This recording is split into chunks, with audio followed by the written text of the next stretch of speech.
Have you ever felt the crushing weight of failure? The regret of words you can't take back?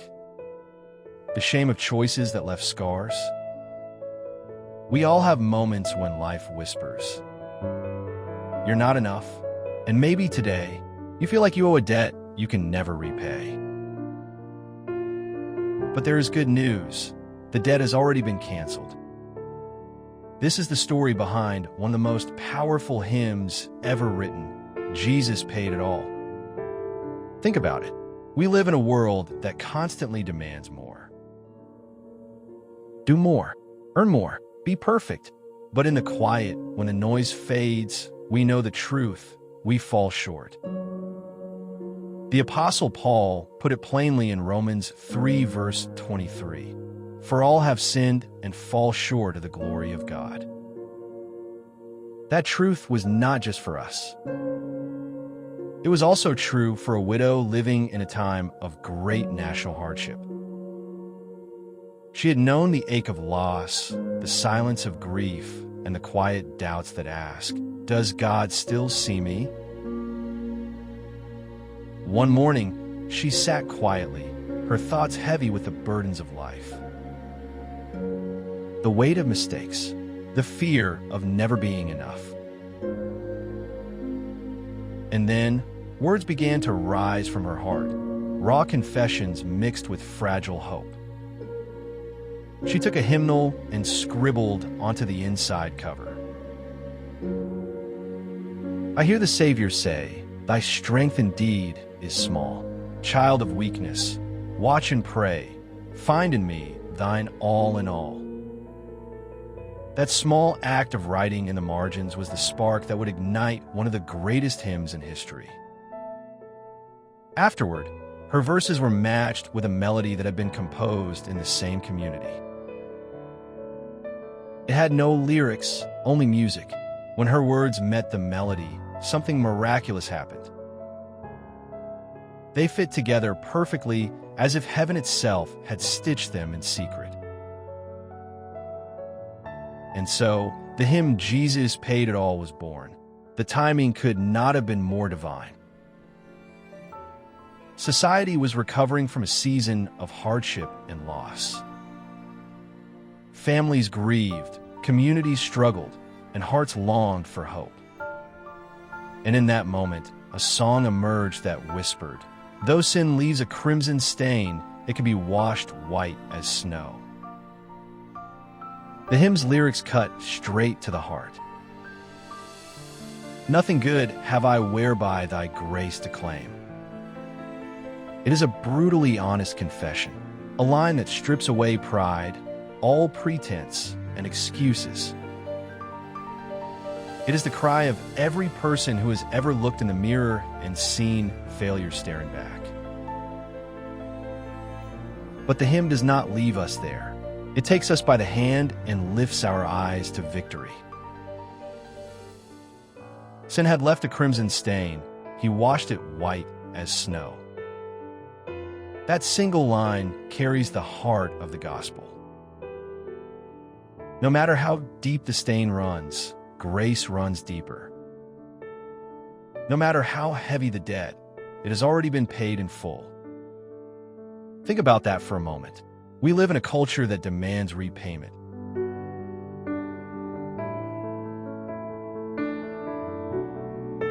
If you break it, you fix it. If you hurt someone, you make it up. If you fail, you prove yourself again. But this hymn reminds us of a truth so radical that it still offends human pride. You cannot earn this. You cannot pay this. Jesus already has. It's no wonder the hymn spread quickly. In homes, meeting halls, and gathering places of every size, Jesus Paid It All became a lifeline. At funerals, it comforted grieving families with the reminder that death does not have the last word. In revival meetings, it brought hearts to tears as burdens were laid down. In quiet moments of prayer, it whispered hope to weary souls longing for rest. But the power of this hymn isn't locked in the past. It reaches into every generation because the human heart hasn't changed. We still fail. We still fall short. We still carry guilt we cannot erase on our own. Maybe for you, it's the weight of a broken promise. Maybe it's the regret of words spoken in anger. Maybe it's the exhaustion of carrying secrets no one else knows. Or the silent shame of trying again and again, only to stumble once more. And yet, when the first notes of this hymn ring out, it is as if time folds. A widow's scribbled prayer from long ago becomes your prayer. A melody written in obscurity becomes your song. Because this hymn doesn't just tell a story, it tells our story. Jesus paid it all. Not some, not most, all. That is why the hymn still matters today. In hospital rooms where patients lie between hope and despair, the song still brings peace. In prison cells where regret feels louder than hope, the words still speak freedom. In homes where weary parents pray silently for strength, the melody still whispers, "He washed it white as snow." The author could not have imagined this. She didn't know her private confession, scribbled in desperation, would travel across continents, languages, and centuries.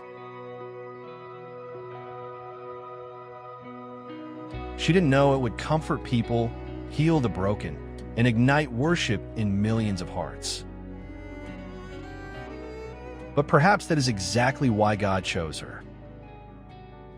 Because grace often shines brightest in hidden places.